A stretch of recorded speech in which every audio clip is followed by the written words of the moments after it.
Selamat malam, teman-teman semua. Hari ini kita mau training malam, Ci. Jadi hari ini kita mau training seperti hari-hari sebelumnya, minggu-minggu sebelumnya. Udah ini masuk ke tahun kedua ya, kita udah training by Zoom. Jadi hari ini kita mau ngapain sih, training tentang apa? Jadi kalau training ini biasanya, sebelumnya saya ceritain dulu ya, training ini biasanya tuh untuk teman-teman yang mungkin baru join. Biasanya kalau contoh saya baru join di EFC, joinnya misalkan sama adik saya. Tapi adik saya nih nggak ceritain secara detail dan jelas gitu loh. Maksudnya di sini nih harus kayak gimana sih? Gimana? Kan kita udah sering ngeliat kayak banner-banner atau poster-poster gitu ya, modal 3,3 bisa dapat penghasilan 300.000 per hari atau 9 juta gitu kan. Tapi gimana caranya? Terus ada juga banner ya, kalau misalkan modal 20 jutaan kita bisa dapat income ratusan juta. Bahkan mungkin kalau achieve Bushido bisa sampai miliar-miliaran kan. Nah, cuman kita nggak dijelasin secara detail. Nah, biasanya juga kalau banyak yang nanya pas LOP, yang hari Rabu nanti nih acara, biasanya saya juga jelasinnya nanti ikut training gitu kan. Nah, hari ini trainingnya. Jadi hari ini acara training ini biasanya tuh buat teman-teman biar tahu di AFC ini harus ngapain, satu. Yang kedua, tips sama triknya apa biar teman-teman bisa jadi kita nggak ya biar bisa sukses gitu loh, biar bisa berubah hidupnya teman-teman mungkin kan.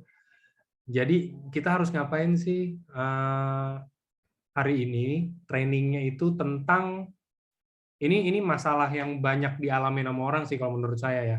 Hari ini tuh trainingnya tentang gimana kalau kita mau memperluas jaringan, kita mau memperbesar tim kita lagi, tapi menurut kita tim sama jaringan kita teman-teman sama prospek-prospekan yang biasanya kita kita ajak udah habis, udah pada join semua atau bahkan semuanya emang udah nolak atau gimana gitu loh, udah habis. Jadi benar-benar daftar nama kita nih udah habis. Gimana sih? Itu masalah kan. Jadi hari ini udah ada bareng sama saya. Nih saya spotlight dulu biar teman-teman lihat wajahnya. Ini dia. Hari ini udah bareng sama saya ada Dokter Yudi. Dokter Yudi ini salah satu Bushido yang domisilinya di Bali, teman-teman. Jadi beliau ini yang bangun jaringan di Bali itu pertamanya nih Dokter Yudi lah, intinya dia foundernya AFC Bali lah, kita bilang gitulah. Jadi dia yang pertama kali bangun jaringan di Bali. Nah, hari ini saya sama Dokter Yudi, saya nemenin Dokter Yudi mau sharing sedikit, nggak sedikit juga sih, maksudnya ya mungkin sharing sampai teman-teman pasti bisa ngerti sih harusnya. Mau sharing gimana sih kalau teman kerabat kita atau apa yang harusnya biasa kita prospek tapi udah habis, sudah nggak ada yang bisa diprospek lagi, kita harus gimana, kita harus nyari dari mana, apalagi lagi COVID begini juga gitu kan, nggak mungkin kita keluar rumah, kita ke kafe terus ada yang dompetnya jatuh ya kan, habis itu kita pura-pura ambil, habis itu kayak mau nggak join DFC, nggak, itu ngeri ya kalau kayak begitu, itu terlalu FTV banget kayaknya. Jadi ini ada tips sama cara yang harusnya lebih lebih bagus dan lebih baik karena ini langsung diceritain sama pakarnya, sama Dokter Yudi. Nah, ini kita ajakin ngobrol Dokter Yudinya dulu deh. Halo Dok. Halo, malam Pak. Malam. Jadi Dok, Bali aman Dok? Aman. Ini jadi teman-teman buat yang belum tahu, di Bali juga kita sekarang udah ada self pick up ya, kantor ya di Bali ya, baru. Jadi nanti teman-teman juga bisa kalau yang di domisili di Bali bisa table talk juga di sana, outdoor tempatnya, jadi nggak perlu takut aduh tempat tertutup nanti COVID atau apa kayak gitu ya, asal tetap jalanin protokol. Ini tempatnya juga outdoor, harusnya aman karena ya outdoor gitu kan, luas aja gitu, gede. Oke Dok, hari ini kita kira-kira rencananya mau cerita tentang apa sih Dok, sharing tentang apa sih dokter? Pak Angga, itu kalau Pak Angga bicara biar wajahnya Pak Angga aja yang kelihatan, biar saya ada temannya ngobrol nih. Boleh. Sebentar, saya belum dandan loh Dok, tapi. Gondrong. Takut kalah ganteng ya, nggak apa-apa. Saya lagi di Surabaya nih, Pak Angga. Oh, lagi di Surabaya, nggak di Bali, Dok? Kan membuktikan bahwa AFC bisa bekerja dari mana saja katanya. Asik. Oke, nih saya temenin. Oke. Nah, siap. Jadi Sip. kira-kira hari ini kita mau bahas tentang apa, Dok? Ya, saya akan bahas banyak sekali, bukan cuma member baru gitu. Member baru dan member yang Hmm. sudah lama juga ya. Banyak sekali cari saya itu lalu bilang, teman saya ini sudah habis gitu. Kalau yang Hmm. baru dia bilang sudah diprospekin orang semua, yang lama dia bilang sudah saya prospek semua. Jadi yang nolak ya sudah nolak, yang gabung sudah gabung. Terus saya mau prospek siapa lagi gitu. Jadi Yes. keluhan ini saya lihat paling sering diangkat. Nah, jadi malam ini saya pikir gatel nih. Saya ingin bicara ya berbagi kisah pribadi saya juga biar apa istilahnya teman-teman karena kok aneh gitu loh. Kalau bagi saya sih sampai ya berapa hari yang lalu kita masih closing frontline baru gitu. Hmm. Terus kemarin juga makan di Jiwok ya dapat downline baru lagi. Kayaknya kok padahal katanya Surabaya udah pada semua udah join kan gitu. Jadi kok saya pikir harusnya bisa gitu. Kok bagi teman-teman sulit. Nah, ini yang ingin saya angkat. Bagaimana sih kira-kira caranya gitu. Kalau cara yang online ahlinya kan sudah ada tuh kayak Lavina, kayak yang lain-lain mungkin ya. Mungkin Yes. Ernesta atau siapa nggak tahu. Tapi eh, kalau saya pikir ya ini kemampuan kita untuk offline karena dimanapun kita kan akan bertemu orang dan pandemi ini kan bukan berarti bahwa kita harus mengurung diri. Saya dengar ada yang beberapa bulan nggak keluar rumah, kasihan banget.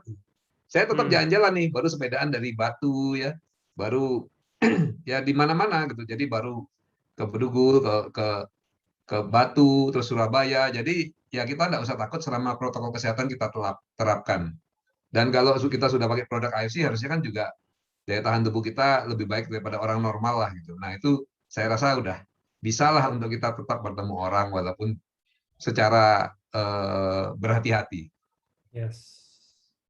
Oke, jadi kira-kira gitu ya teman-teman. Tadi yang garis besarnya saya yang udah ngomong di awal, ini lebih detail lagi dari Dokter Yudi. Jadi simak terus teman-teman, ini acara ini nggak direkam. Jadi biasanya kalau training, kecuali yang kayak ini ya, yang training di luar, maksudnya kayak tema sendiri, kayak contoh yang kayak dulu ada yang nggak bersangkutan dengan EFC deh, bersangkutan dengan tema diri sendiri atau apa kayak gitu, itu biasanya ada. Cuman kalau yang kayak begini, harusnya nanti saya set biar nggak kesimpan. Jadi kalau bisa buat teman-teman yang belum masuk disuruh masuk dulu karena ini acara bagus. Jadi biar semua orang semakin banyak yang lihat kan semakin bagus juga ya. Bisa bagus juga buat kitanya juga gitu loh. Apalagi kalau tim kita lihat semua kan keren.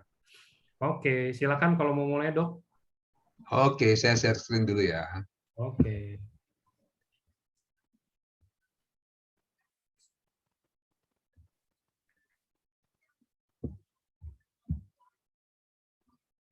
Silakan, Dok.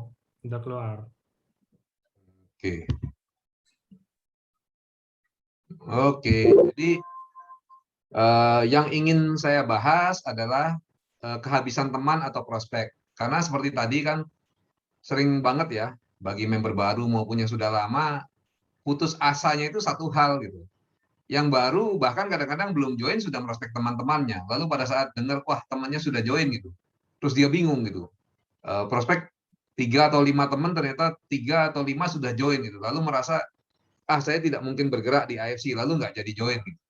Ada yang begitu. Ada yang sudah join juga lalu coba prospek, ini sudah bergabung, itu sudah bergabung. Akhirnya selesai. Padahal saudaranya sendiri, keluarga besarnya sendiri belum diprospek. Dia lupa gitu. Yang dipikir yang jauh-jauh doang gitu ya. Nah, juga ada yang memang sudah bergerak cukup lama dan katanya ya semua sudah diprospek sehingga yang sudah gabung-gabung, yang enggak yang menolak sudah menolak gitu, yang sudah setuju ya sudah join jadi downline. Jadi siapa lagi yang di prospek begitu. Nah, padahal dengan sudut pandang dan keterampilan yang benar kita tidak akan pernah kehabisan teman atau prospek ya. Nah, ini apapun kondisi kita. Jadi kadang-kadang kita terhambat dengan kepribadian kita sendiri yang kita yakini itu masalahnya. Nah, beberapa prinsip dasarnya, yang pertama memang kita harus bisa memprospek cold market. Maksudnya cold market itu pasar yang dingin. Artinya kalau sahabat, teman dekat itu kita anggap pasar yang hangat gitu ya. Tapi pasar yang dingin artinya benar-benar orang-orang yang tidak kita kenal sebelumnya. Nah, karena kalau kita bisa memprospek cold market ini tentu akan menarik karena semua orang bisa menjadi prospek kita lalu ya. Dan harusnya memang kita tidak membatasi hanya di orang yang kita kenal atau hanya di sahabat-sahabat atau hanya di keluarga-keluarga. Tetapi siapapun bisa gitu. Seperti kemarin saya makan apa namanya soto ya di Jiwok, lalu wah ini kok gimana kabarnya? Oh tangan saya sakit, ya, langsung lah jadi member AFC kan begitu. Jadi penting untuk kita bisa mendekati cold market ini ya. Nah, kedua adalah kita harus bisa selalu mendapatkan frontend baru ya. Dengan konsep cara pikir adalah kita membantu orang. Gitu. Jadi ini sudah sering diangkat oleh yang lain. Tapi saya cuma ingin menggambarkan bahwa ya kita memang harus, kalau kita mau menjadi pemain network yang baik dan benar, kita harus bisa selalu merekrut baru. Karena kadang jaringan kita berhenti, kadang jaringannya berkhianat gitu ya. Ada yang cerita sama saya, waduh sekarang jaringan saya main itu yang trading gitu. Terus seluruh downline-nya di prospek juga gitu. Sampai yang cross-nya juga di prospek, jadi kacau. Nah, kita harus bisa memprospek baru, membentuk jaringan baru yang kuat dan kokoh dengan orang-orang yang satu pandangan dengan kita. Karena kalau kita bahas ya sebenarnya antara trading yang sekarang sedang rame ya, itu juga sebenarnya kalau dibandingkan dengan AFC ya banyak sekali kelebihannya AFC. Cuma kadang kan orang belum mengerti, jadi mereka sibuk dengan hal-hal seperti itu. Nanti kalau terjadi sesuatu ya baru kemudian mungkin insaf kembali ke AFC atau bahkan lain lagi. Nah, tetapi artinya kalau kita bisa selalu menciptakan frontend baru, kita nggak perlu khawatir dengan hal-hal seperti itu. Katakanlah downline kita berhenti atau mungkin ada musibah gitu ya, sampai meninggal dan lain sebagainya. Ya kita tetap bisa membentuk downline baru, frontend baru, lalu jaringan baru. Jadi kita akan aman di sana dan dimanapun kita diletakkan, kita akan bisa berkembang. Nah, lalu ingat untuk masuk ke blue ocean masing-masing. Kenapa blue ocean masing-masing? Ya, blue ocean itu sebenarnya satu istilah dalam strategi marketing. Bahwa kalau red ocean itu artinya pasar yang sudah ramai. Misalnya sekarang gini, kalau dibilang, wah Surabaya, Jakarta ini sudah red ocean nih, sudah ramai nih, orang-orang pada umumnya sudah bergabung AFC misalnya gitu ya. Lalu kita ketemu, wah ini di satu sudut Indonesia, misalnya katakanlah di Flores gitu ya. Di Flores ini masih blue ocean. Kenapa? Setiap orang diajak bicara tentang AFC belum mengerti, belum tahu tentang AFC. Nah, itu artinya masih marketnya besar sekali, gitu, mudah. Nah, itu namanya blue ocean. Tetapi kalau saya lebih berpatokan bahwa blue ocean ini tiap orang berbeda-beda. Artinya bisa jadi red ocean bagi seseorang, blue ocean bagi orang lain. Gitu. Contohnya begini, gerombolan ibu-ibu arisan di kota gitu ya. Lalu mereka ada satu yang masuk AFC dan dia mengerti bagaimana cara memanfaatkan linknya dan juga cara memprospek, maka dia akan mempunyai kekuatan yang jauh lebih dibanding dengan saya. Kalau saya masuk ke pasarnya Ibu Arisan akan bingung gitu. Begitu diajak ngomong, saya pernah ya coba. Kita baru ngomong A, dia tanya tentang B, begitu kita jawab B, dia sudah ngomong tentang C. Ya. Kita ngomong tentang C, dia sudah ngomong tentang D. Nah, ini tante-tante ini lawannya cuma tante-tante doang gitu. Nah, artinya bagi orang yang senang arisan dan memang dunianya di sana, mungkin lebih mudah untuk dia masuk. Jadi, tante-tante arisan itu grup blue ocean bagi tante-tante yang senang arisan juga gitu. Tapi kalau bagi saya mungkin bukan blue ocean, itu sulit banget ya. Ngomongnya nggak fokus, sebentar ke sini, sebentar ke sana gitu. Nah, baru mau kita closing ternyata ayo giliran tarik undian siapa yang menang, langsung udah bubar semua presentasi kita. Nah, itu blue ocean tiap orang itu berbeda-beda. Ya, ada juga yang blue ocean-nya misalnya grup bersepedanya atau grup hobi memasaknya. Silakan ditemukan. Nah, ingat bahwa pada dasarnya manusia adalah makhluk sosial. Banyak sekali dari kita nggak berani untuk mendekati orang-orang yang tidak dikenal, untuk berbicara dengan orang-orang yang tidak dikenal. Padahal sebenarnya orang-orang tidak dikenal ini semuanya juga ingin diajak bicara. Pernah nggak perhatian ya? Kalau misalnya di airport begitu, kita bicara, ya. Kita lihat ada orang di sana duduk, lalu kita juga duduk, ya. Lalu pegang HP, dia juga pegang HP. Pada saat kita toleh, dia juga toleh, kebetulan sama-sama nunduk lagi pegang HP. Maka suasananya jadi kaku sekali. Padahal kalau kita dekati, lalu kita ajak ngobrol sedikit saja, tentu akan terbuka satu suasana yang lebih menyenangkan. Ternyata sama-sama membutuhkan teman untuk ngobrol. Kebanyakan seperti itu, ya. Karena manusia itu pada dasarnya adalah makhluk sosial. Jadi jangan takut untuk mulai pembicaraan, mulai bercakap-cakap, berkenalan, dan lain sebagainya. Karena pada dasarnya semua orang itu senang kalau kumpul-kumpul dan berteman. Ada satu dua yang antisosial, ya, tapi itu kita exclude aja. Karena pada dasarnya semuanya adalah makhluk sosial. Nah, tinggal cara pendekatannya seperti apa. Nah, saya mulai dari kisah hidup saya pribadi. Jadi mungkin member-member Kasoku, teman-teman yang angkatan tua lah istilahnya di AFC, yang pernah ketemu secara pribadi dengan saya, pasti mengenal saya itu sebagai pribadi yang sangat ekstrovert, sangat terbuka gitu, ya. Artinya apa aja dibicarakan, kalau gurau kadang-kadang kelewatan gitu, karena batasannya jadi nggak jelas lagi, semua dianggap gurauan, semua dianggap teman gitu. Nah, mungkin kadang-kadang mereka itu kesannya mereka dapatkan. Nah, tetapi apakah pernah mereka berpikir bahwa saya pernah menjadi orang yang sangat introvert, pribadi yang sangat tertutup? Jadi bagaimana dong kok bisa berubah? Nah, ternyata orang itu bisa berubah dari satu kepribadian yang tertutup menjadi yang terbuka, sebaliknya juga dari yang terbuka menjadi ke yang tertutup. Jadi kalau sekarang Bapak Ibu, wah saya susah untuk berkenalan dengan orang lain, karena apa? Karena saya memang orangnya pemalu kok. Saya memang orangnya pendiam kok. Saya memang orangnya susah untuk bicara dengan orang yang tidak dikenal. Nah, hal-hal seperti ini sebenarnya bisa diubah, bisa dirubah menjadi yang lebih baik, seperti itu. Saya dulu waktu ini cerita masa kecil, ya. Waktu saya kelas 1 SD sampai kelas 3 SD itu mungkin lebih dikenal sepertinya kayak kepala gangster gitu. Jadi satu angkatan di bawah saya, satu angkatan di atas saya, dan angkatan saya itu takut semua. Karena apa? Karena saya senang berkelahi. Lalu kalau berkelahi agak sadis, ya, sampai celupin kepalanya teman ke kolam gitu, seperti itu. Untung teman nggak apa-apa gitu. Kita cuma lihat film terus pengaruhnya buruk, ya kita ikutin. Nah, eh, istilahnya sangat sangat dominan. Tetapi kemudian saya pindah sekolah dari Cipta Dharma ke Swastiastu, ya. Lalu di Swastiastu itu saya tidak merasa ada sesuatu yang salah. Artinya kalau saya ingat-ingat lagi, tidak ada guru yang memarahi saya, tidak ada teman-teman yang membuli saya, tidak ada diskriminasi, tidak ada apapun gitu. Tetapi tiba-tiba saya berubah menjadi satu pribadi yang tertutup sekali. Cuma mengapa begitu saya tidak hafal, tidak tahu detailnya karena waktu itu masih kecil sekali, ya, masih kelas 3 SD. Nah, di sana lalu menjadi pribadi yang sangat tertutup dan pemalu. Jadi saya mengerti betul bagaimana rasanya menjadi orang yang tidak percaya diri, yang pemalu, ya, yang kalau berjalan rasanya semua orang melihat sehingga kita takut untuk dilihat, lalu merasa berdebar-debar, ah ini pasti saya dilihat aneh, ya, pasti mereka sedang melihat saya, pasti mereka sedang berbicara tentang saya. Jadi orang yang pendiam ini ternyata pikirannya terus berbicara. Ya, jadi lebih lelah menjadi orang yang tertutup dan pendiam. Karena sebenarnya dia diam tapi pikirannya banyak berbicara. Kalau orang yang ekstrovert, dia bicara-bicara, selesai bicara dia memang diam, pikirannya pun diam gitu.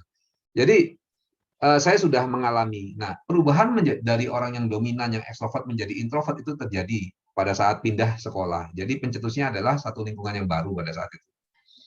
Lalu ya pada saat itu antara kelas 3 sampai kelas 6 bagi saya memang satu saat momen yang tidak menyenangkan dalam hidup saya karena nggak banyak saya ingat gitu.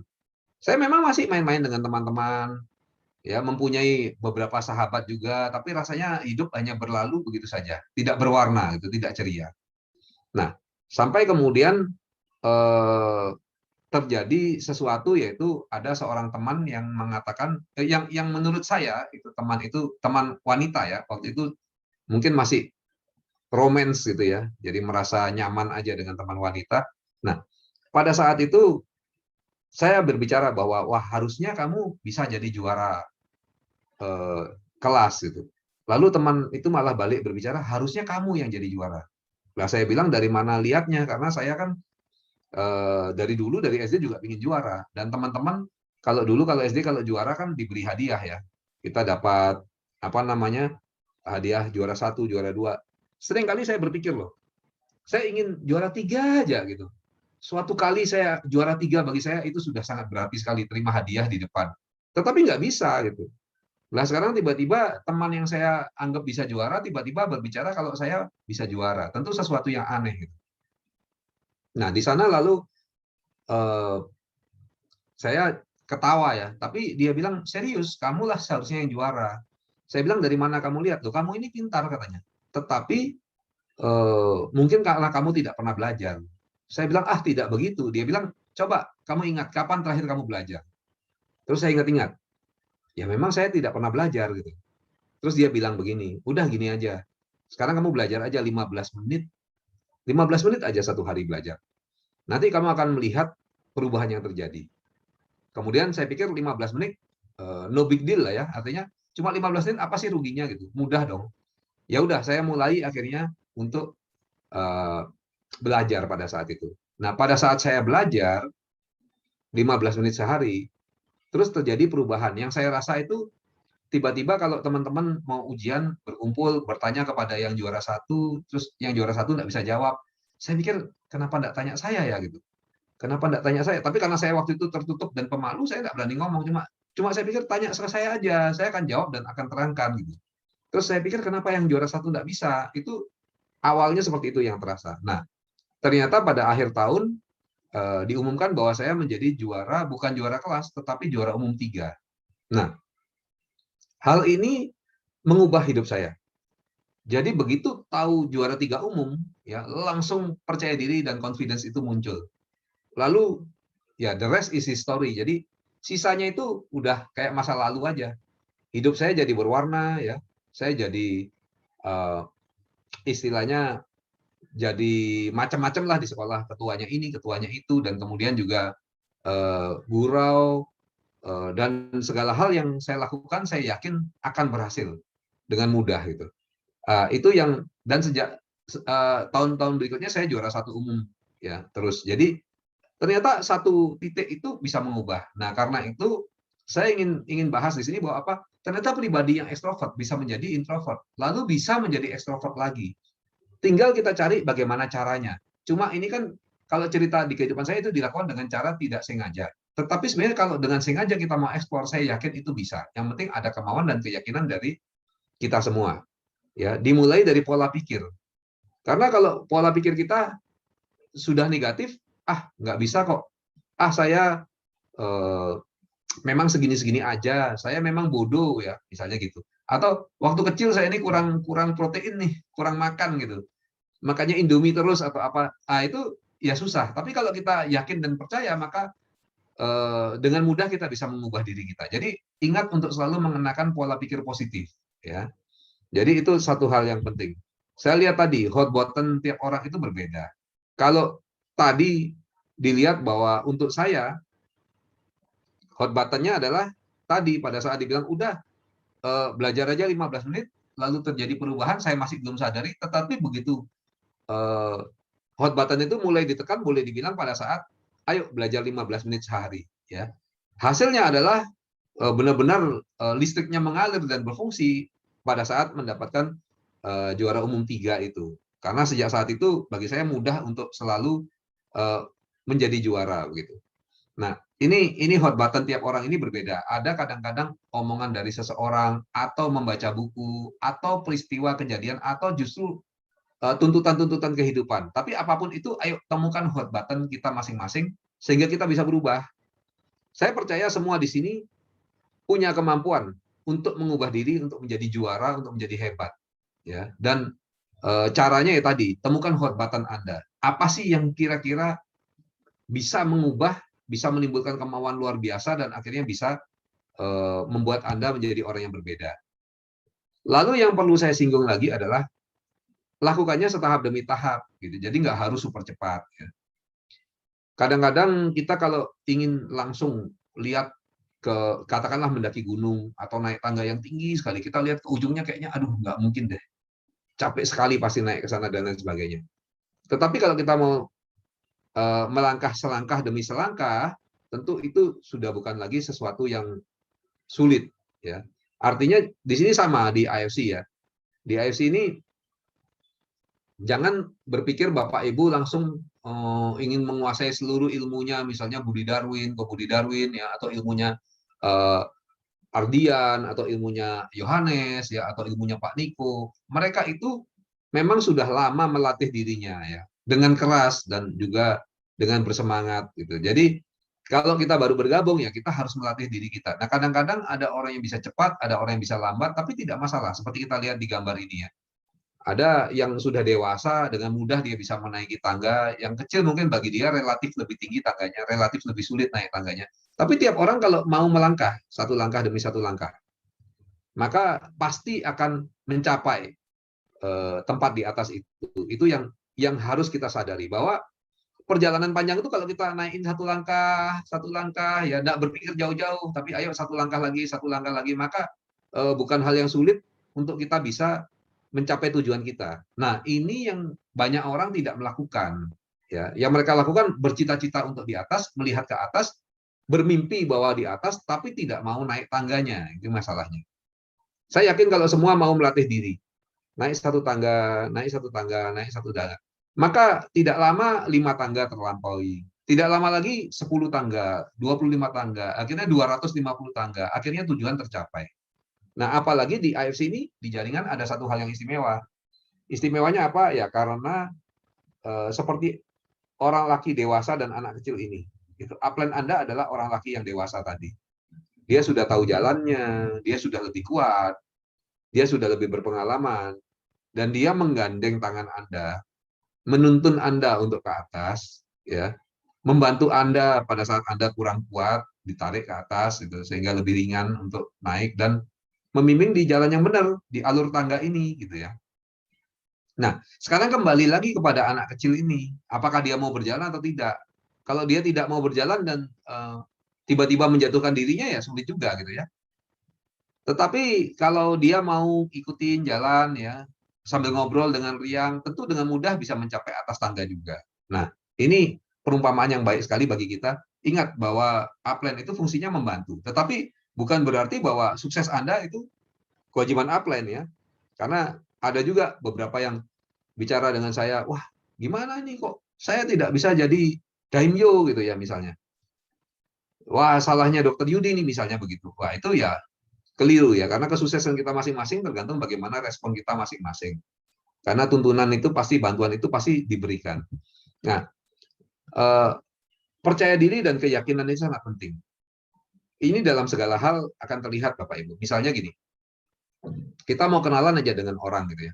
Kenapa sih kok ada kalau zaman SMA, SMP gitu ya, kok banyak sekali ada beberapa orang yang gampang sekali bergaul dengan cewek. Dia disukai, dia pintar melucu misalnya. Dia enggak ganteng tapi wah, teman cewek semua kalau dia gurau dan berteman mudah sekali. Karena dia percaya diri dan dia yakin bahwa dia akan dengan mudah berteman ya.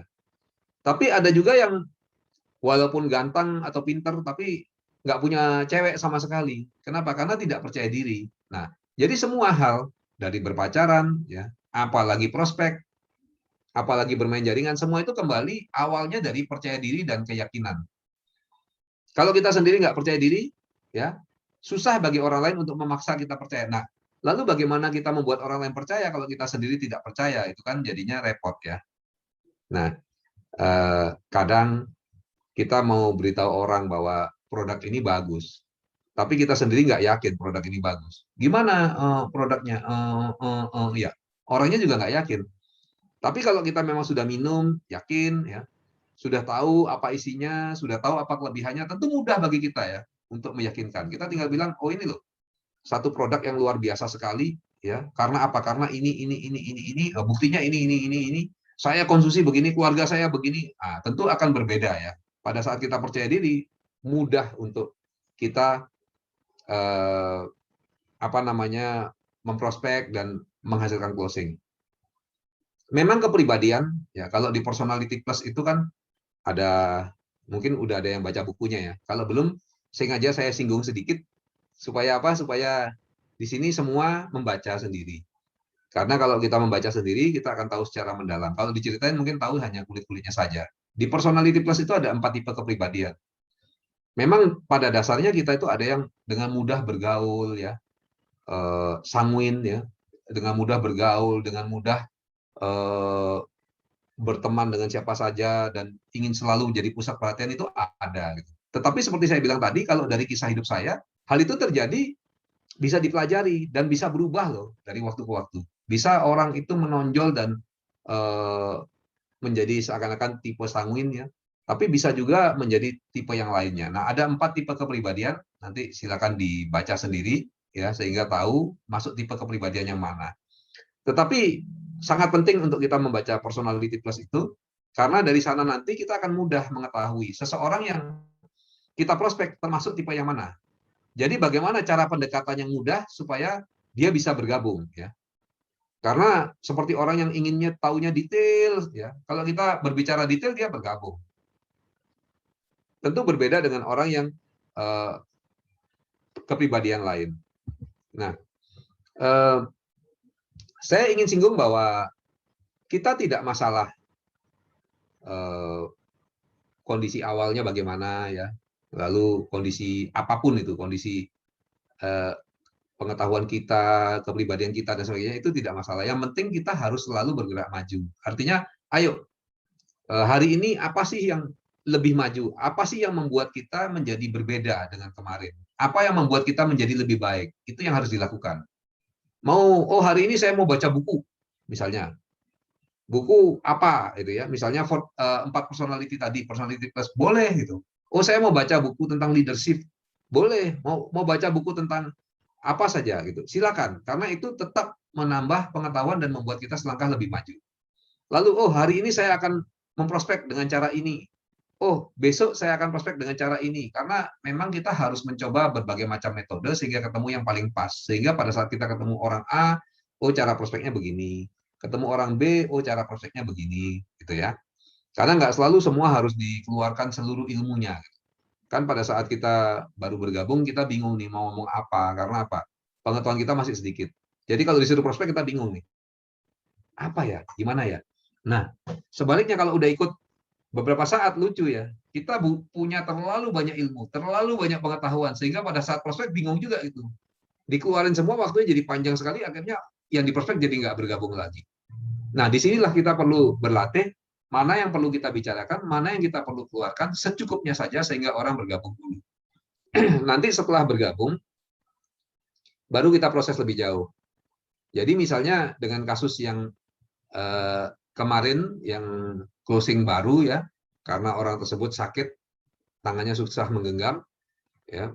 Saya tinggal bilang, oh ini kalau harusnya Anda pakai produk ini gitu. Produk apa ya? Oh produk bagus itu dari Jepang. Oh gimana caranya? Ya nanti gampang lah saya kirim dan lain sebagainya.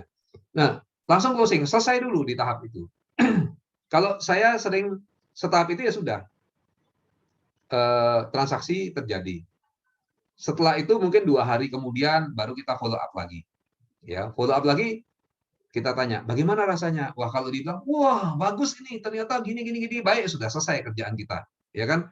Tinggal digongin aja supaya, oh ya, makanya, ayo beritahu keluarga dan teman lain yang sakit. Ayo, ini ada bisnisnya, dan lain sebagainya. Kita bisa masuk ke sana. Tetapi kalau kita misalnya mengalami hal yang negatif, wah ini kok tiba-tiba kepala sakit, badan sakit semua. Masalah detox kita harus terangkan. Ya.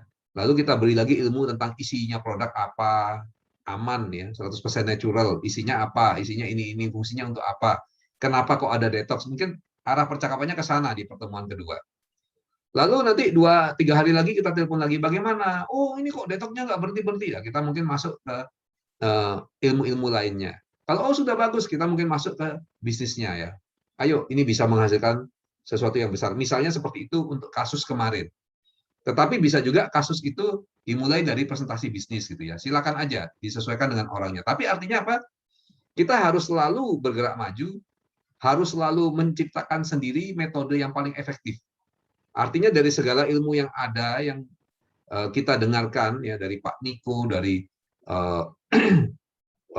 Eka Yanto, dari dari semua ya, dari grup Doraemon, dari manapun ya. Ya kita harus, termasuk dari dolen-dolen kita sendiri ya. Kita harus dari sana pelajari, lalu dari sana kita menambah ilmu kita untuk selalu bergerak maju.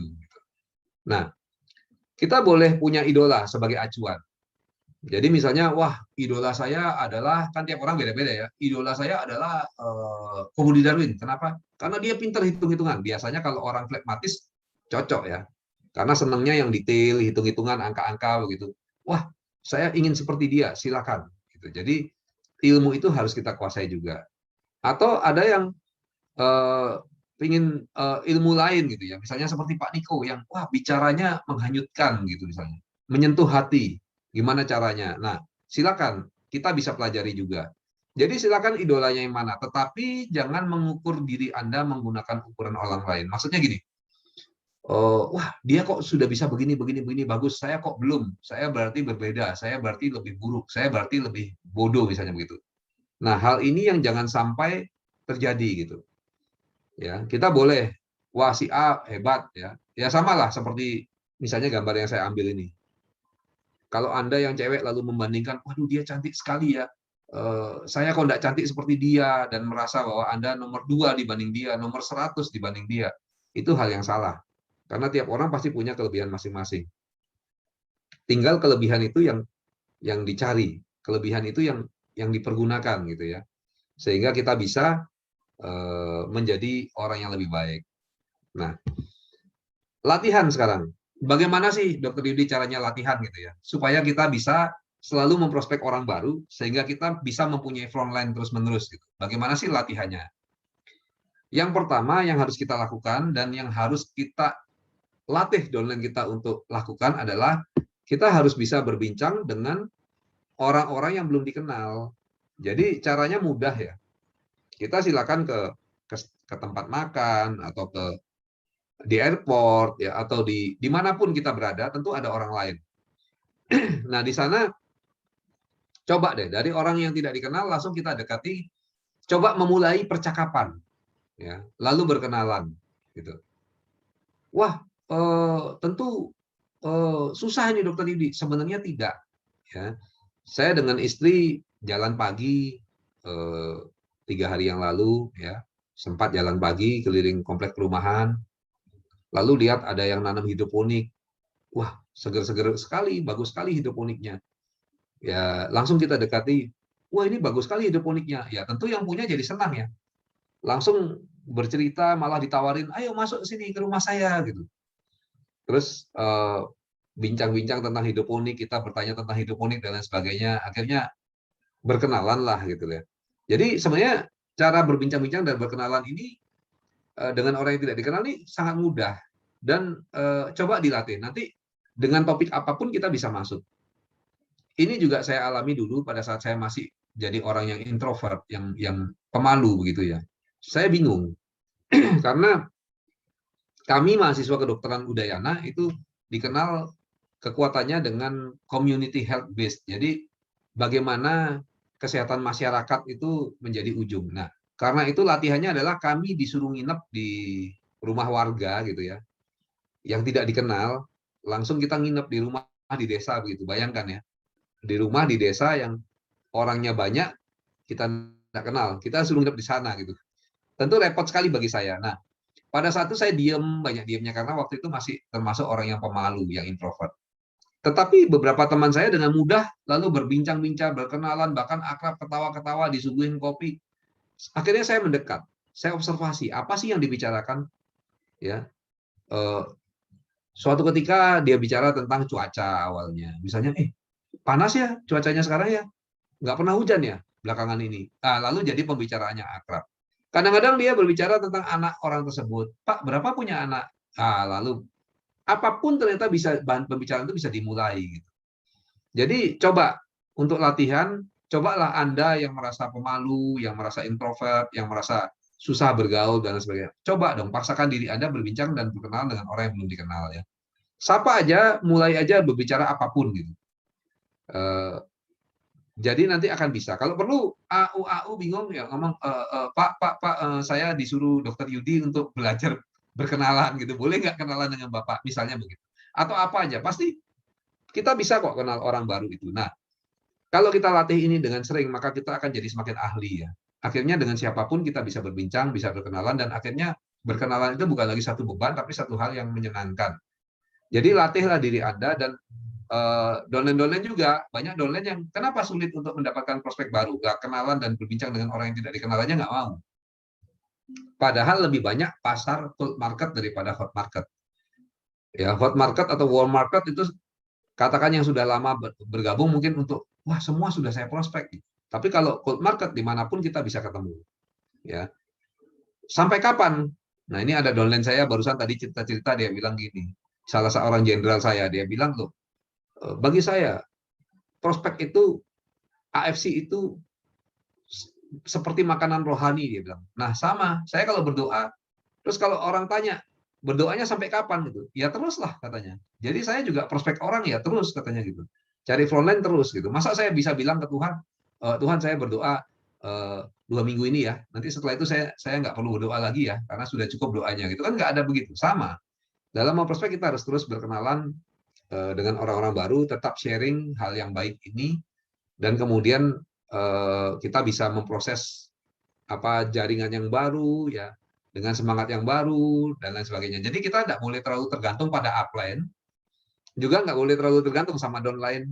Nah itu aneh mungkin nasihat saya, tapi itu yang saya lakukan dari pertama kali bergabung. Saya nggak pernah bergantung sama upline ya. Jadi misalnya merengek pada Ko Budi Darwin atau pada Ardian untuk ditemani, pada Pak Niko untuk ditemani merospek, itu nggak saya lakukan. Dan kalaupun orang yang saya prospek sebagai downline ya, dia nggak mau bergabung ya sudah. Gitu.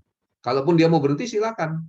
Kalaupun dia mau pindah jalur ke mana-mana ya silakan. Gitu. Saya tetap akan berjalan dengan kalau perlu saya akan banyak frontline baru lagi dan membentuk jaringan baru lagi. Itu yang harus kita miliki, semangat dan kemampuan itu. Ya, jadi pertama latihannya adalah berbincang dan berkenalan dengan orang yang belum dikenal ya. Yang kedua, nah kalau kita sudah bisa membuka percakapan, kita harus bisa menimbulkan suasana nyaman, ya. Artinya sehingga orang tersebut tidak merasa diinterogasi, ya. Bukan kita tanya tentang hal-hal yang tidak nyambung gitu. Tapi kalau tanya kita mengikuti aliran tentang dirinya, biasanya orang senang untuk bercerita, suasananya jadi nyaman. Kalau bisa bergurau itu bisa ditambahkan, itu tambahan hal yang lebih baik lagi. Tapi jadilah diri Anda sendiri pada saat Anda bercakap-cakap dengan orang lain ya. Cuma lama-lama bisa juga diubah, ditambah supaya lebih pandai bergaul ya. Lalu obrolkan banyak hal yang umum-umum gitu. Jadi nggak usah langsung menjurus masuk ke AFC ya. Ini loh AFC dan sebagainya, jangan gitu. Kalau kita ngobrol tentang cuaca, tentang pohon bonsai, tentang angkutan umum, atau tentang mall yang banyak tutup, atau tentang apa saja gitu, atau udara yang semakin panas belakangan ini, ya lama-lama orang akan merasa nyaman ya. Lalu kalau kemudian kebetulan, nah tanda petik nih ya, kebetulan masuk ke obrolan IC, bagi dia itu normal dan wajar saja gitu. Karena tapi sebenarnya kita sudah mencari celah kalau kita memang ingin prospek supaya kita bisa masuk ke obrolan tentang AFC. Ya, caranya banyak. Misalnya yang sering saya lakukan kalau duduk di sebelah saya ada orang lain misalnya di pesawat atau di ruang tunggu, maka saya akan banyak bertanya tentang orang tersebut ya, hobinya, apa yang dia senangi, lalu keluarganya, pekerjaannya dan sebagainya. Pada saat ngomong tentang pekerjaan, lama-lama dia pasti akan bertanya tentang pekerjaan kita. Nah, di sana lalu kita pancing ya, agar orang tersebut penasaran dan terus bertanya. Misalnya kalau tanya pada saya akan bilang, oh, sebenarnya saya itu dokter sih. Gitu. Loh, kok ada sebenarnya, kan pasti orang akan berpikir begitu. Dia akan bertanya lebih jauh. Ya, saya praktek deh. Sampai sekarang sebenarnya masih praktek. Tetapi ada hal lain yang ternyata mengubah hidup saya. Jadi dia akan tanya dong, apa itu hal yang mengubah hidupmu? Wah, kalau ceritanya agak panjang. Tapi kalau mau ya saya ceritain. Gitu. Mau enggak kira-kira dia? Pasti mau. Ya. Jadi dia yang mengejar saya untuk bercerita. Bukan saya yang sibuk mendesak supaya dia mendengarkan tentang AFC. Itu intinya. Nah, kalaupun closing jangan ada paksaan atau rengean. Biarkan kalau bisa justru dia yang mengejar gitu ya. apa tadi produknya itu saya ingin boleh dong satu gini-gini. Oh ya, bisa sih kalau mau bisa saya atur untuk pembeliannya gitu. Oh, bagaimana caranya? Di mana? Jadi biarkan dia yang bertanya, jangan kita yang tolong dong beli dong ya. Aduh, saya sebenarnya ikut begini tapi sudah lama tapi saya nggak bisa menjalankan dan sebagainya, yang begitu-begitu tentu akan buruk sekali efeknya ya. Nah, kalaupun sulit untuk closing dan masih gagal, bikin opsi agar bisa tetap komunikasi. Atau lebih baik kalau bisa membuat dia malah berharap untuk bertemu ya. Nah, ini makanya seninya di sini harus dipelajari. Kita harus sering bercakap-cakap sehingga kita tahu, oh begini loh bikin orang itu sehingga selalu ingin bertemu lagi, selalu ingin bertanya lebih jauh ya. Dia yang mengejar, dia yang bertanya apa terus loh. Terus kenapa salmon itu ya? Oh ini bukan salmon sembarang salmon, terus salmon apa dong? Nah, yang bikin supaya dia bertanya gitu ya.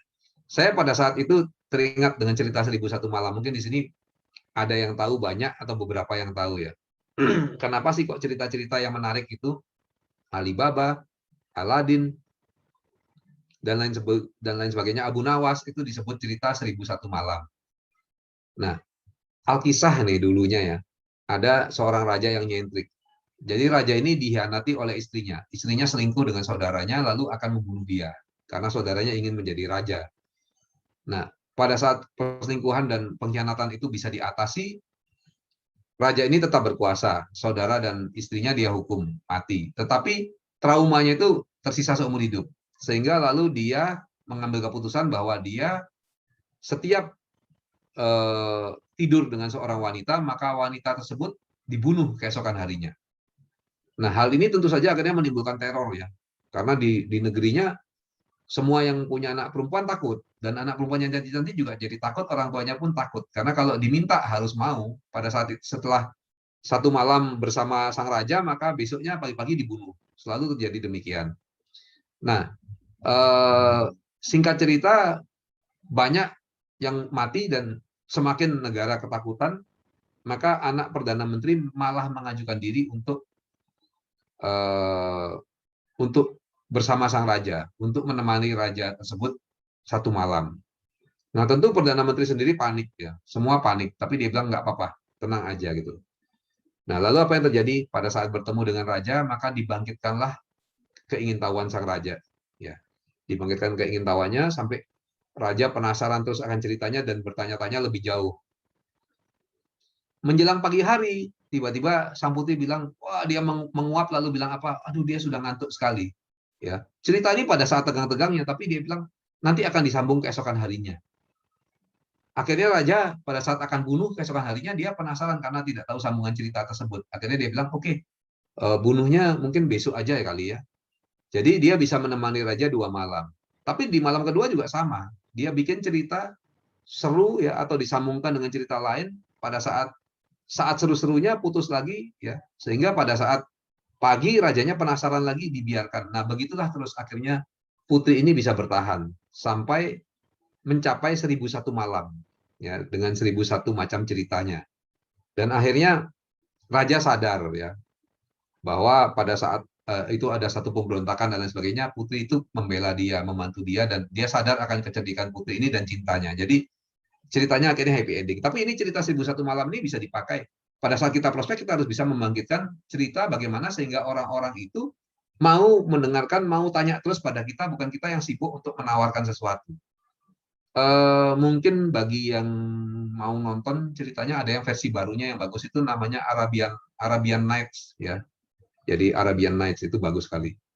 Gambarnya gambar jin warna biru ya. Coba dicari. Nah, yang ketiga adalah kalaupun kita masih sulit atau gagal, kita harus tetap menjaga hubungan baik. Karena apa? Karena hubungan baik ini kalau masih terjadi kita masih bisa kontak. Kita bisa memperbaiki lagi hubungan-hubungan tersebut. Jadi sangat penting untuk kita menjaga ya. Jadi jangan sampai pada saat orang nggak mau, wah dia begini lalu ditinggalkan atau udah nggak pernah dikontak lagi atau awas ya masa temen nawarin kamu nggak beli, jangan sampai hal-hal seperti itu. Tapi kalau kita masih keep kontak masih baik ya, Karena seringkali orang satu kali pendekatan belum bergabung, dua kali pendekatan belum bergabung, pada pendekatan kelima lalu bergabung. Ya, kita belajar banyak dari misalnya ceritanya Pak Udin ya. Bayangin 3 bulan ditungguin. Wah, saya pingin banget ketemu sama upline-nya Pak Udin. Karena bagi saya orang yang luar biasa. Nah, jaga hubungan baik, tetap ya.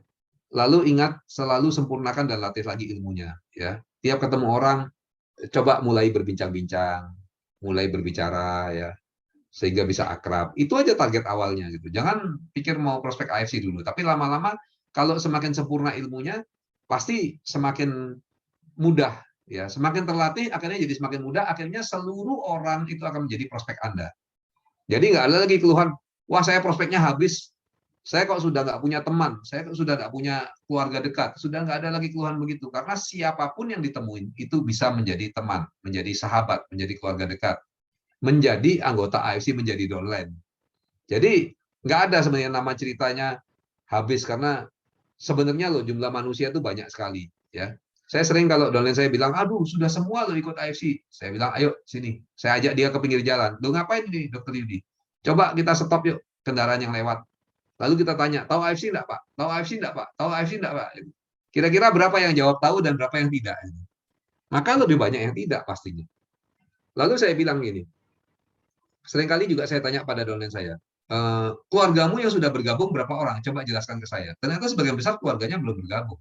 Itu baru keluarganya kamu, apalagi keluarga tetanggamu, apalagi keluarga temanmu gitu ya. Jadi sebenarnya untuk prospek atau teman yang habis itu tidak terjadi. Nah, seharusnya kalau orang bernetworking dengan benar, apalagi tidak akan pernah kekurangan prospek. Karena kita hanya cari 1, 2, 3, 4 orang, pada saat mereka bergabung, kita gali dari kenalan mereka, keluarga mereka, teman mereka. Setelah itu ada lagi 1, 2, 3 orang yang bergabung, kita lakukan hal yang sama lagi. Maka seharusnya kita bahkan tidak akan sempat memprospek relasi-relasi kita yang pribadi ya, kalau memang kita bernetworking dengan benar. Tetapi ini saya berbicara bukan masalah networking dengan benar, tetapi ya sudah, bagaimana kita bisa orang yang tidak dikenal sama sekali kita bisa ubah menjadi kenal, menjadi akrab, dan bahkan bisa menjadi downline kita, bisa berbicara tentang AFC, dan malah pada saat berbicara dia yang mengejar, bukan kita yang sibuk menawarkan. Nah, satu hal ya, semangat itu nggak harus selalu kayak auman singa ya, tapi juga ya artinya dalam keheningan semut yang bekerja itu juga semangat ya. Semut bekerja dengan sabar, beramai-ramai ya, persisten dan tidak pernah menyerah, itu juga satu semangat yang sangat besar yang akan menunjukkan hasil yang sangat luar biasa. Nah, mungkin dari saya sekian Pak Angga. Kalau ada yang mau bertanya, mau ngobrol-ngobrol lebih jauh, karena ini bagi saya lebih ke arah ngobrol-ngobrol dan bagaimana sih curhat-curhatnya gitu ya. Kalau ada orang yang merasa habis relasinya, habis temannya, habis prospekannya, gimana caranya? Seperti itu mungkin. Saya kembalikan Pak Angga. Mungkin ada yang mau bertanya atau ingin bercakap-cakap dengan saya, silakan. Siap. Nah, boleh teman-teman sekarang kalau yang mungkin mau tanya-tanya tentang yang tadi yang udah dijelasin nih. Tadi sih saya lihat ada yang beberapa tanya sih. Zoom ini pandang dari dokter. Ayo, mungkin ada yang mau tanya.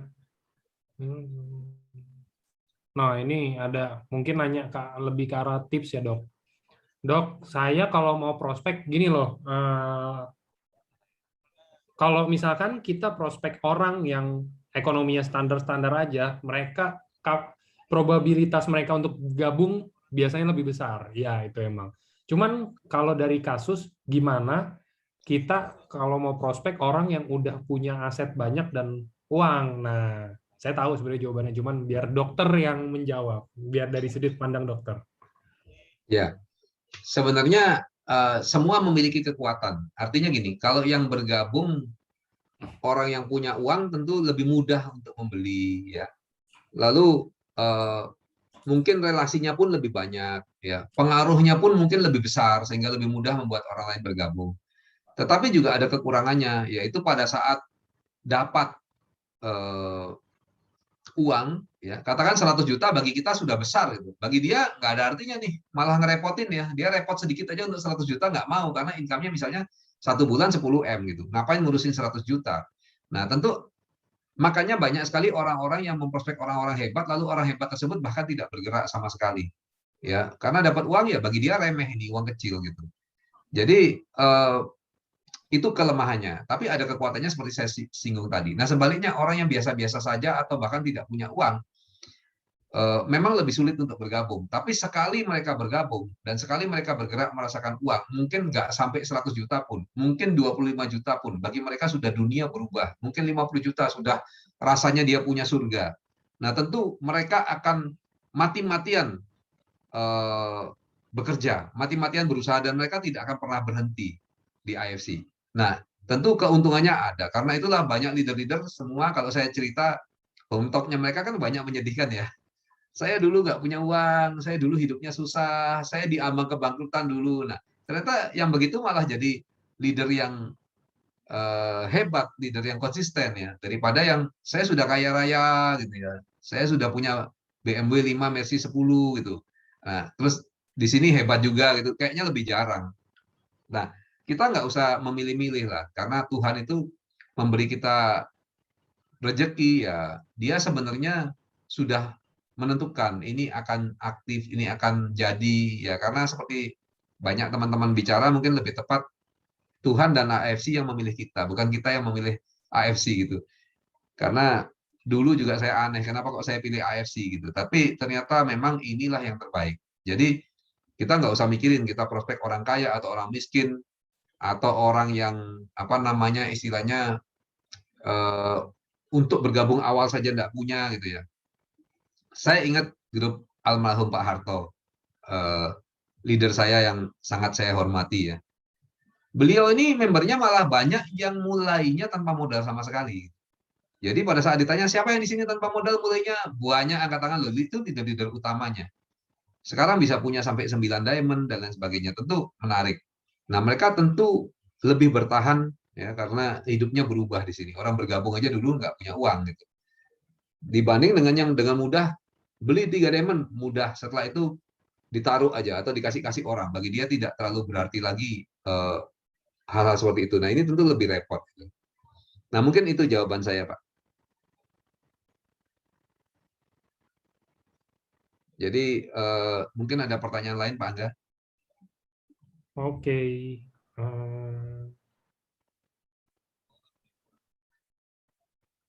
Untuk Saya ikut baca chat aja ya. Jadi boleh. biar lebih. Oh, ini. Dok, bagaimana, mohon saran bagaimana etisnya untuk kita para dokter untuk share AFC yang ada bisnisnya terkait larangan ini untuk dokter pada bisnis dengan MLM, thank you gitu ya. Nah, ini menurut saya sih kembali ke kita masing-masing. Kalau saya patokannya adalah sesuatu yang baik, saya tidak takut untuk share gitu. Kan sesuatu yang benar kan. Sekarang orang stroke kita beri lalu yang sudah tidak ada harapan lalu menjadi sembuh dengan cepat misalnya.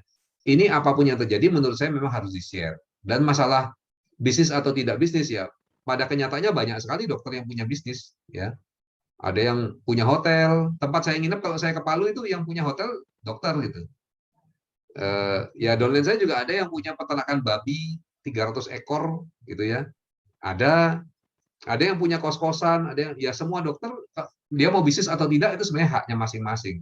Yang penting adalah hal baik yang dilakukannya untuk berbisnis. Yang menjadi jelek adalah bila misalnya tanpa edukasi yang benar lalu pasien-pasiennya dipaksa membeli produk ya atau produknya tidak nyata menimbulkan kesembuhan tapi dipaksakan juga diberikan dan sebagainya, itu tentu hal-hal itu yang negatif ya. Tapi saya rasa selama positif tidak ada masalah, dan kalaupun kita bisnis juga tidak ada masalah karena banyak sekali dokter yang punya bisnis gitu. Kenapa harus menjadi sesuatu yang memberatkan? Itu mungkin seperti itu jawaban saya.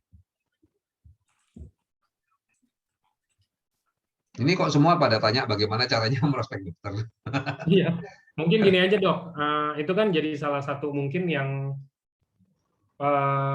mereka pada penasaran nih, ini mumpung dokter kan maksudnya gini loh, sebagai seorang dokter ya, kira-kira ada nggak menurut dokter cara yang ampuh buat misalkan mau kita ada dokter nih, ada dokter terus mau kita coba prospek gitu loh, mau coba kita ajak masuk ke dalam EMC, kira-kira Apa kata-kata yang menarik yang ingin dokter dengar deh sebagai seorang dokter kalau diajak masuk EFC nih? Eh, ya tentu saja tiap orang itu berbeda. Jadi kalau saya lebih ke arah pribadi bukan ke arah dokternya gitu. Tapi baik dia dokter, baik dia pengacara, baik dia apapun itu profesinya, tentu dia adalah seorang pribadi dan pribadi itu unik ya. Karena itu kita harus masuk juga secara seorang pribadi gitu loh. Bukan bahwa dia dokter terus pakai acara A, B, C lalu pasti berhasil. Nah, kalau memang ada cara begitu pasti saya punya dolen dokter-dokter seluruh Indonesia di bawah saya semua dong gitu.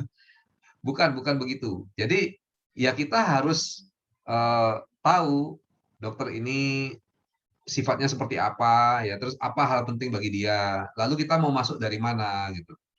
Apakah kita masuk dari dok ini loh. Produk kami sudah di IMS ya, suplemen yang canggih dari Jepang, masalah produk penelitiannya dibahas atau kita mau masuknya dari segi bisnis. Nah, saya punya seorang dosen dokter, mungkin lebih tepat dia yang bercerita saat ini gitu ya. Seorang dosen dokter yang kemudian eh, terakhir bicara sudah 150 orang dokter di bawah dia gitu. Nah, ternyata waktu saya tanya, dia bilang ya, saya kalau dengan dokter ya saya tidak pernah bicara masalah kedokteran lah katanya. Kamu sendiri tahu kapan selesainya kalau kita bicara masalah kedokteran gitu. Karena apa? Karena bantah-bantahan secara ilmiah itu pun banyak terjadi gitu ya. Dan tidak ada ujungnya gitu. Jadi lebih mudah kalau bicara masalah bisnis, pelan-pelan diarahkan, jangan dengan pembicaraan yang menyinggung ya, jangan dengan dok masa dokter mau praktek gini terus sampai tua, jangan ngomongnya jangan seperti itu gitu ya. Ya. Tapi bisa nanti apa disanguin suntikan di pantat itu ninggalin ruang prakteknya gitu. Ya kita ngomongnya yang menarik lah gitu. Artinya kan digali lebih jauh, tapi intinya tetap ke arah sana gitu loh. Kenapa banyak sekali dokter yang praktek misalnya dari pagi sampai siang, ya istirahat sebentar, sore sampai pagi lagi praktek. Kan banyak sekali. Nah, memang uangnya banyak, rumahnya bagus, mobilnya mewah. Tapi apakah itu satu kehidupan yang menyenangkan? Itu jadi pertanyaan juga kan. Nah, lalu kedua, ya kalau bicara mengabdi ya, oke lah mengabdi gitu. Tapi sampai segitunya terus-menerus sampai seumur hidup, rasanya kok juga nggak sesuatu yang wajar gitu. Nah, kita bisa masuk dari banyak hal bahwa banyak juga dokter-dokter kalau yang spesialis yang top memang ya uang udah nggak usah diomong lah ya. Tapi kalau banyak juga dokter yang hidupnya juga susah loh gitu, yang mikirin untuk nyekolahin anak juga bingung, yang mau ganti mobil juga bingung, yang rumah juga mungkin pingin ganti rumah juga bingung gitu. Nah, eh, itu kalau dideketin secara bisnis tentu menarik ya. Bagaimana dok, dokter mau pensiun umur berapa gitu? Karena melihat saya jalan-jalan terus aja banyak teman-teman dokter yang merasa wah dokter Yudi ini yang benar nih gitu. Kenapa ya senang-senang jalan-jalan terus seumur hidupnya gitu ya. Itu yang lebih sesuai gitu. Jadi silakan gitu. Dari mana masuknya ya tiap pribadi, tiap orang, tiap dokter. Dan tentu harus ada kedekatan. Karena itu ciptakan kedekatan dulu ya. Karena dokter itu kan lebih susah di approach. Karena apa? Karena pertama mereka sudah biasa dihormati. Dokter itu kan profesi yang memang harus dihormati dong. Kita yang menentukan mati dan hidupnya pasien gitu istilahnya. Masa nggak dihormatin gitu, bikin mati nanti kan. Nah, tapi iya, tapi kalau dihormati ya sudah pastilah mereka. Kedua, mereka punya uang banyak pada umumnya. Karena apa? Profesi yang dihormati bayarannya cukup besar ya. Apalagi yang dokter-dokter spesialis nggak usah diragukan pasti hidupnya sangat melimpah gitu secara ekonomi. Jadi kalau kita berbicara masalah ekonomi kadang-kadang waduh nggak pada tempatnya gitu misalnya. Tapi kalau kita bicara masalah kebebasan waktu ya, terus bisa menolong orang lain dengan lebih luas karena yang dulunya sudah katakan secara medikal tidak memungkinkan ya kayak anak autis tidak mungkin bisa baik. Lalu ini ada produk yang bisa bagus untuk anak autis yang dulunya misalnya vitiligo gitu ya, bercak-bercak putih di wajahnya tidak bisa hilang. Nah, sekarang ini kok bisa hilang gitu. Seperti itu tentu menarik bagi mereka untuk insight lain. Memang ada yang tetap keras kepala ya udah tinggalin aja, carilah dokter yang tidak keras kepala ya. Kalau bisa carilah dokter yang seperti dokter Luigi gitu, lebih enak lagi itu. Jadi sesuaikan masing-masing orang gitu Pak jawabannya. Masing-masing dokter itu karena mereka juga tetap orang pribadi gitu ya. Oke, oke. Jadi kalau bisa kita survei dulu ya dok sebenarnya ya dok ya. Ya, ya bangun Survei kedekatan DM dulu lah lah. gitu ya. Bangun kedekatan dulu gitu. Jangan main langsung tiba-tiba tembak. Dokter mau kayak begini terus sampai ntar pensiun. Itu benar sih. Saya setuju sih itu. Saya bukan dokter, setuju sih itu pasti disuntik. Kalau bisa disuntik racun, disuntik racun itu kalau langsung ngomongin. Itu Iya benar. karena itu bisa ya mungkin nggak harus dokter ya. Maksudnya orang lain pun kalau misalnya dibilang kayak begitu kan tersinggung rata-rata ya. Oke. Jadi yang tadi saya bahas adalah cara-cara secara umum ya, karena dokter itu sama. Dokter itu juga manusia ya, juga hmm, personal. Pendekatannya juga sama lah, pendekatan pada manusia yang lain gimana caranya, ngajak ngobrolnya gimana sih gitu dan lain sebagainya gitu ya. Nah, tentu eh, itulah makanya latihlah keahlian Anda sehingga Anda mudah tadi berbincang-bincang dengan orang lain, mudah akrab, terus diajak bicara apa aja nyambung, istilahnya kan gitu, guyon-guyon pinter. Nah kalau gitu tentu lebih gampang kan. Kalau Anda sudah bisa ajak guyon dokternya sampai ketawa-ketawa, dokternya ngakak-ngakak, gampang lah ya kan. Dok gabung ini kenapa sih kalau salah ngomong loh, dok saya guyon loh ini, jangan dimasukin hati. Tapi kalau setor uang boleh juga, misalnya diguyonin gitu, bolak-balik terus lama-lama dokternya ya akan setor juga gitu kan. Ya anu lah, dipelajari keterampilannya. oke, oke. Teman-teman, kalau buat yang produk, jangan hari ini ya, teman-teman. Nanti saya temenin di weekend, di hari Sabtu kita bahas tentang produk. Ini semua jangan mentang-mentang, maksudnya dari tadi kita bilang, oh iya nih dokter Yudi, dokter Yudi. Terus semuanya nanya, dok saya suba minum berapa ya, saya sakit perut ya. Gitu sih, ini hari ini temanya tuh kebetulan lagi training. Jadi kita hari ini pembahasannya tentang training. Mungkin teman-teman yang lain ada yang masih mau tanya lagi nggak?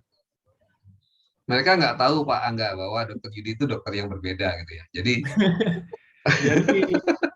Jadi emang Pak dokter Yudi Niko, itu benar dokter, cuman hari ini temanya ini lagi training karena dokter Yudi ini kebetulan emang udah Bushido juga di AFC, jadi kita mau serap ilmunya dari dokter Yudi tentang bisnisnya, training tentang bisnis ya, bukan training, iya, jadi saya konsumsi berapa saset, oke, 10 Viston, kita coba kita konsumsi apa, aduh, nggak kayak begitu, bukan. ya kayak Pak Niko kan dulu, ayo jadi dokternya perusahaan gitu. Saya nggak mau gitu. Lebih baik saya jadi leader aja gitu. Memposisikan diri sebagai leader mungkin lebih menarik gitu ya. Hmm, Nah itulah. Jadi jangan tanya masalah medis-medis sama saya lah. Boleh dikit-dikit aja, jangan banyak-banyak gitu. oke. Nah, yang ingin saya ini ada nggak pertanyaan yang berhubungan dengan materi yang saya kemukakan tadi gitu loh. Nah, itu kalau ada yang ngikutin dari awal, jangan yang datangnya tengah-tengah lalu bertanya ya, nanti sudah di depan penjelasannya. Yang datang dari awal mendengarkan, misalnya ada pertanyaan tentang tadi gitu, eh, silakan gitu, silakan tanya tentang materi-materi tadi. Bagaimana sih yang perlu gitu. Oke. Malam dapat lebih paham boleh barangkali dibuat akademinya. Dok, ini pertanyaan paling awam, paling general, sorry. Dok, gimana caranya menanggapi, ini mungkin tadi udah ada dibahas sedikit, tapi nggak pure ini banget. Cuman ini ada yang nanya, gimana kalau orang ada yang diundang LOP, prospekan kita nih diundang LOP, tapi kabur-kaburan, Dok. Entah itu teleponnya nggak diangkat, WhatsApp-nya di-read doang, atau mungkin bahkan di-blok, apa segala macam gitu, dibilang apa. Tuh anak saya ulang tahun, minggu depan diajak Eropa lagi, anak saya ulang tahun lagi, ya anaknya udah berapa kan? Nah itu gimana kira-kira kalau dari versi dokter Yudi untuk yang kayak begitu, karena banyak banget yang kayak begitu dok. Ya, memang cukup unik juga ya. Kadang-kadang saya juga mengalami sih. Jadi berita bahwa saya di AFC itu menyebar begitu cepat gitu. Berita bahwa saya sukses jadi Busido juga nyebarnya cepat banget gitu. Nah, suatu ketika saya telepon sahabat nih, sahabat yang dekat banget. Saya biasanya gini, kalau lagi nganggur gitu, saya ingat-ingat siapa sih teman dekat, sahabat yang lama nggak dikontak, lalu saya kontak, ngobrol gitu ya. Tujuannya cuma itu aja gitu kan. Sayang dong, misalnya saya dengan Pak Angga nih deket nih, ya udah kenal seperti ini. Terus kalau saya nganggur, misalnya Pak Angga ada di sini, saya juga di sini, saya telepon Pak Angga, yuk kita makan yuk, sambil ngobrol-ngobrol. Nah itu kan satu hal yang biasa gitu. Tapi langsung dia curiga, wah kamu jangan prospek saya loh, gini gini gini, sampai saya ketawa. Secara spesifikasi loh, apa yang membuat kamu merasa layak untuk saya prospek gitu. Jadinya seperti itu kan.